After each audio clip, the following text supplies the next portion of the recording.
ದೆಹಲಿ ಪ್ರವಾಸದಲ್ಲಿ ಮುಖ್ಯಮಂತ್ರಿ ಸಿದ್ದರಾಮಯ್ಯ ಎಐಸಿಸಿ ಅಧ್ಯಕ್ಷ ಮಲ್ಲಿಕಾರ್ಜುನ್ ಖರ್ಗೆ ಜೊತೆ ಭೇಟಿ. ಸತೀಶ್ ಜಾರಕಿಹೊಳಿ, ಅಶೋಕ್ ಪಟ್ಟಣ್ ಸಾಥ್.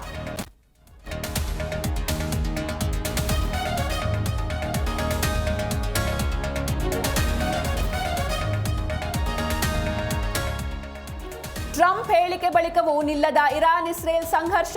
ಆಟ ಇನ್ನೂ ಮುಗಿದಿಲ್ಲ ಎಂದು ಖಮೆನೈ ಆಪ್ತನ ಹೇಳಿಕೆ. ಯುರೇನಿಯಂ ಬೆದರಿಕೆ ಹಾಕಿದ ಇರಾನ್.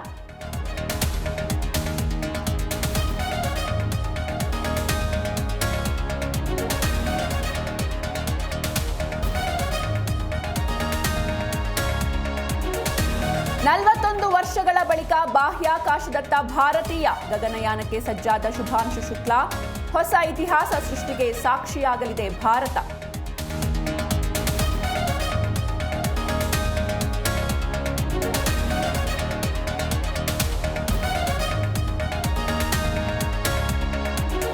ಭಾರತ ಇಂಗ್ಲೆಂಡ್ ಮೊದಲ ಟೆಸ್ಟ್ ಪಂದ್ಯ. 5 ವಿಕೆಟ್ಗಳ ಭರ್ಜರಿ ಜಯ ದಾಖಲಿಸಿದ ಆಂಗ್ಲರ ಪಡೆ. ಕ್ಯಾಚ್ ಚೆಲ್ಲಿ ಮ್ಯಾಚ್ ಸೋತ ಯಂಗ್ ಇಂಡಿಯಾ.